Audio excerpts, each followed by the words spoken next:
بسم الله الرحمن الرحيم. إن الحمد لله نحمده ونستعينه ونستغفره ونؤمن به ونتوكل عليه ونعوذ بالله من شرور أنفسنا ومن سيئات أعمالنا. من يهده الله فلا مضل له ومن يضلل فلا هادي له. وأشهد أن لا إله إلا الله وأشهد أن محمدا عبده ورسوله. أما بعد،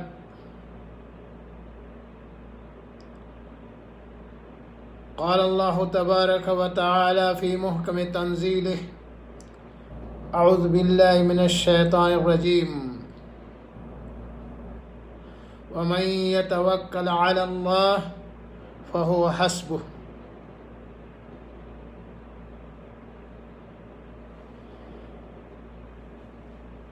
مشاہدین کرام،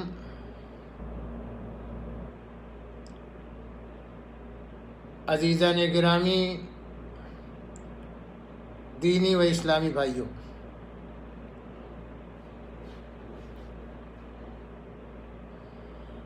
انسان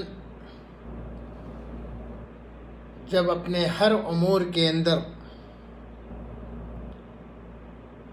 اپنے خالق حقیقی پر توکل اور بھروسہ کرتا ہے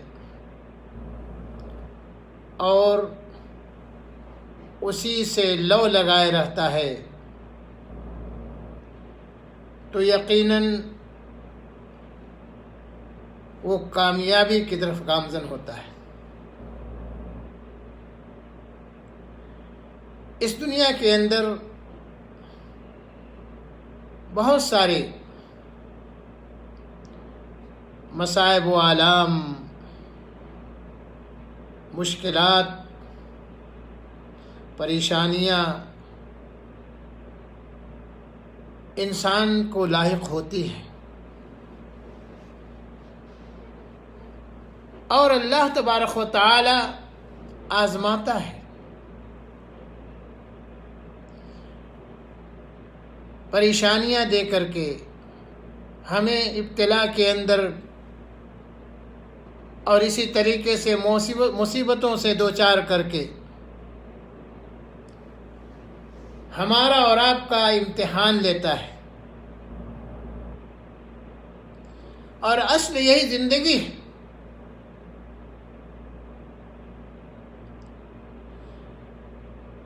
اور وہ انسان جو اس ابتلا میں، آزمائش میں، یا اسی طریقے سے جو کچھ مصیبتیں اور پریشانیاں آتی ہیں اس پر ثابت قدم رہتا ہے، تو وہ شخص یقیناً کامیاب ہے۔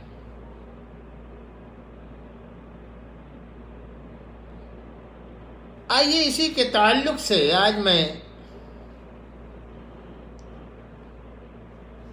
کچھ باتیں بتانے کی کوشش کروں گا کہ انسان کو ہمیشہ اللہ تبارک و تعالی کے اوپر توکل اور بھروسہ کرنا چاہیے۔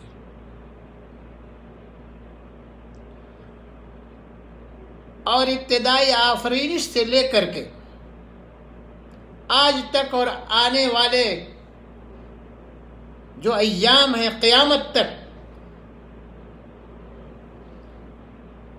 جو شخص اللہ رب العزت کے اوپر توکل اور بھروسہ کرے گا، اس سے لو لگائے گا، اس سے امید اپنی وابستہ رکھے گا، تو یقیناً وہ شخص کامیاب ہے۔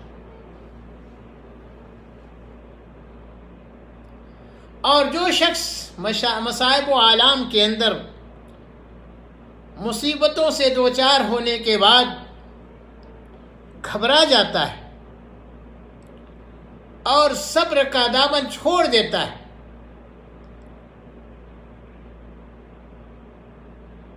تو یقین جانیے وہ شخص دنیا کے اندر تو پریشان کا پریشان ہوتا ہی ہے، آخرت کے اندر بھی اس کے حالات خوشگوار نہیں ہوں گے۔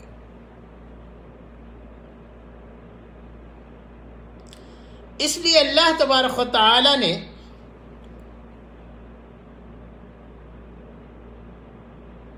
ہمیں نہیں بلکہ انبیاء اور رسل کو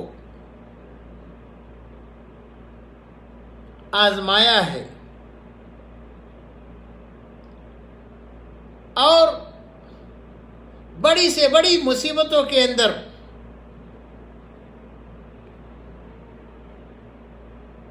انہیں ڈالا ہے اور ان کو ان مصیبتوں سے دوچار کیا ہے، مگر ان تمام کے تمام مصیبتوں میں ان لوگوں نے اللہ وحدہ لا شریک کے علاوہ کسی غیر کو نہیں پکارا، کسی غیر کے اوپر توکل اور بھروسہ نہیں کیا،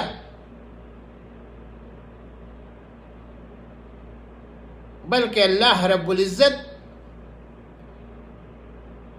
جو بڑا ہی رحیم ہے، کریم ہے، غفور ہے، ستار ہے، اس کی ذات مبارک کے اوپر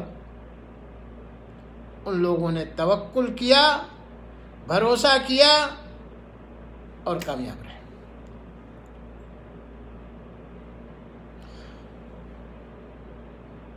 عزیز دوستو، حضرت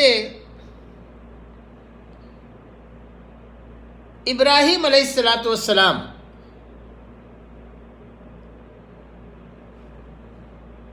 اپنی بیوی کو لے کر کے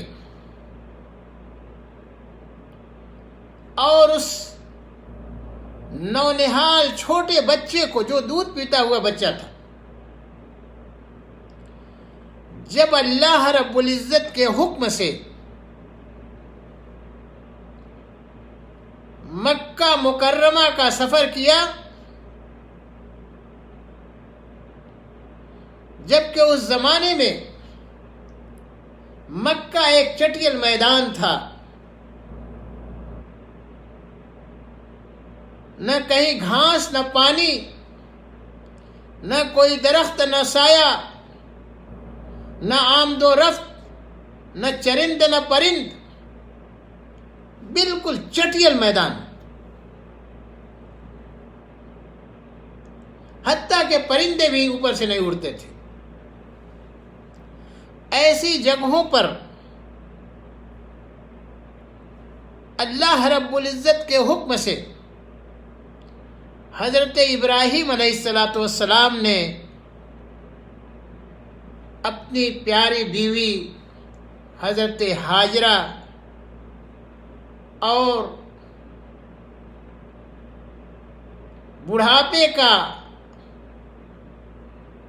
وہ لخت جگر، وہ نور نظر جو بڑی تمناؤں اور آرزوؤں کے بعد انہیں ملا تھا،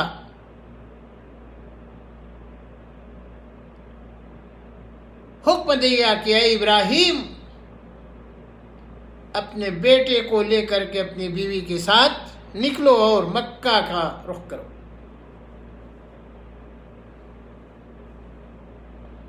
اللہ رب العزت کے حکم کی اطاعت اور فرما برداری کرتے ہوئے حضرت ابراہیم علیہ السلام اپنی بیوی اور اپنے بچے حضرت اسماعیل کو لے کر کے مکہ مکرمہ کا سفر کرتے ہیں،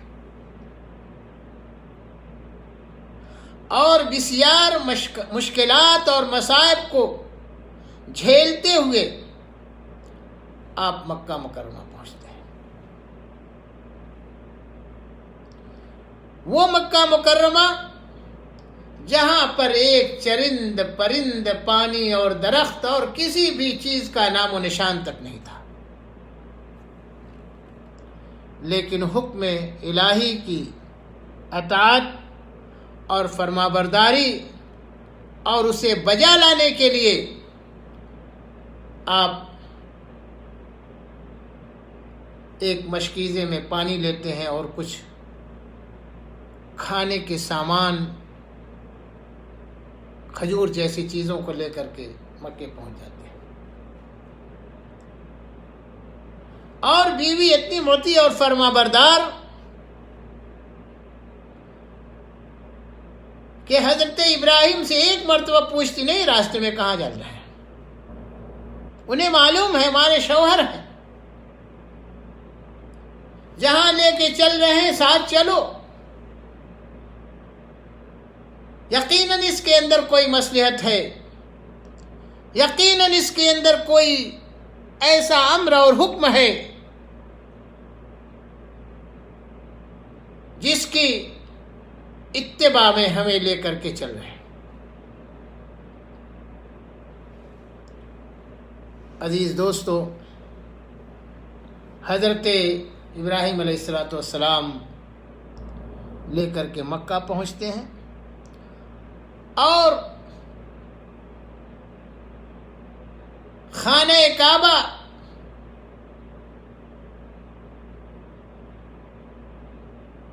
جہاں پر اس وقت موجود ہے،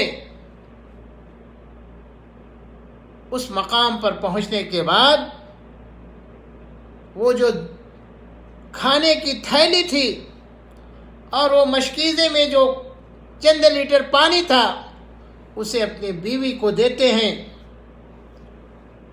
اور وہاں سے واپس لوٹنے لگتے ہیں. قربان جائیے ایسی اطاعت پر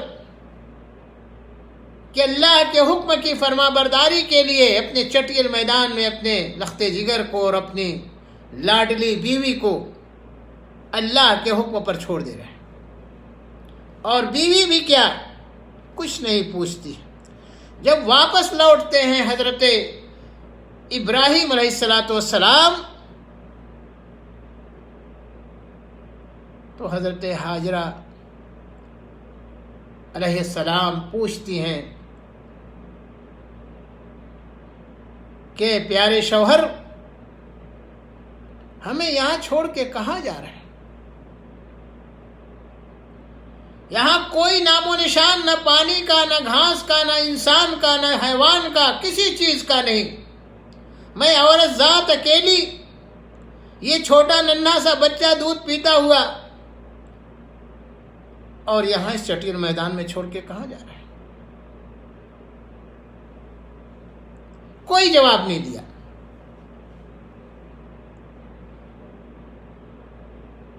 دوبارہ پھر پوچھتی ہیں حضرت ابراہیم سے جو ان کے شوہر تھے کہ بتلائے نا آخر ہمیں یہاں چھوڑ کر کے کہاں جا رہے ہیں؟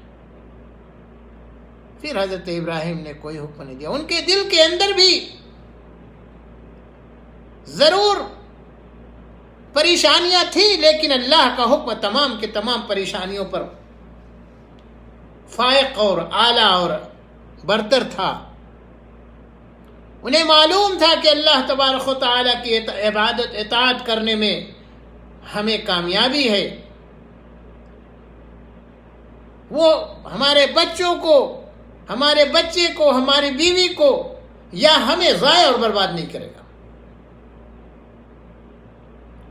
تیسری مرتبہ پھر پوچھتی ہیں کہ کہاں چھوڑ کے جا رہے ہیں؟ کیا اللہ تبارک و تعالیٰ کا یہ حکم ہے؟ تو حضرت ابراہیم علیہ السلام نے فرمایا، جی ہاں، اللہ تبارک و تعالیٰ کا حکم ہے. اتنا سننا تھا کہ حضرت ہاجرہ علیہ السلام خاموش ہو جاتی ہیں اور کہتی ہیں کہ تب اللہ تبارک و تعالی ہمیں ضائع نہیں کرے گا، وہ ہماری نگرانی اور حفاظت کرنے والا ہے.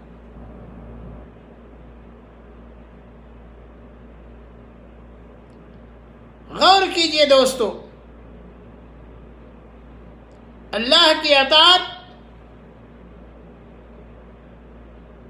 اور پھر اس چٹیل میدان میں چند لیٹر پانی اور چند کھجور کے خوشے لے کر کے بیٹھ جاتی ہیں، اور حضرت ابراہیم علیہ السلام دنیا کی سب سے قیمتی چیز، خیر متاع الدنیا المرأة الصالحہ، اسے چھوڑ کر کے چلے جاتے ہیں۔ اور یہی نہیں، بڑھاپے کا ایک وہ نور، دل کا سرور، اسے بھی چھوڑ کر کے چلے جاتے ہیں۔ کس کے بھروسے؟ اللہ رب العزت کے بھروسے دوستو۔ اور حضرت ہاجرہ علیہ السلام تو تسلیم اللہ کے بھروسے پر اور توکل پر وہاں رک جاتی ہے، یہاں تک کہ حضرت ابراہیم آنکھوں سے اوجھل ہو جاتے ہیں، دور چلے جاتے ہیں، جہاں سے آئے چلے گئے، اپنے بچے کو لے کر کے حضرت ہاجرہ اس میدان میں قیام پذیر ہیں۔ وہی مشکیزے کا پانی اور کھجور اور اللہ کی ذات واحد پر بھروسہ کہ وہ ہمیں برباد نہیں کرے گا، ہمیں جو ہے ضائع نہیں کرے گا۔ یہاں تک کہ چند دنوں کے بعد وہ کھجور کے خوشے اور مشکیزے کے پانی بھی ختم ہو جاتے ہیں۔ آپ غور کریں کہ ایسی صورت میں انسان کیا کر سکتا ہے، لیکن وحدہ لا شریک جو پوری دنیا کا نظام چلانے والا ہے، وہ ذات واحد جس کے قبضے میں سب کی جان ہے، جو خالق ہے، رازق ہے، اس پر بھروسہ کر کے بیٹھ جاتی ہے، اس لیے کہ انہیں یقین ہے کہ اللہ وحدہ لا شریک اپنے بندے کو ضائع نہیں کرے گا۔ وہ کھجور کے خوشے ختم ہو جاتے ہیں، پانی ختم ہو جاتا ہے، اور ظاہر سی بات ہے کہ ماں کی ممتا اپنے بیٹے کے لیے حضرت اسماعیل کے لیے اب فکر مند ہو جاتی ہیں کہ پانی بھی ختم ہو گیا، جو زاد راہ تھا وہ بھی ختم ہو گیا، دور دور تک کھانے پینے کی کوئی اشیاء نظر نہیں آتی، نہ کوئی انسان نظر آتا، نہ کہیں پانی نظر آتا، نہ کنواں نظر آتا، نہ درخت نظر آتا، نہ اڑتے ہوئے پرندے ہی نظر آتے۔ آپ غور کیجئے دوستو، ایسے وقت میں انسان کیا کر سکتا ہے؟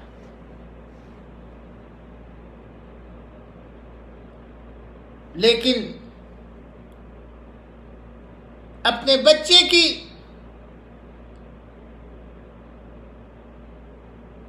خوراک کے لیے، اس کے کچھ کھانے کے لیے کوشش میں لگ جاتی ہیں، اور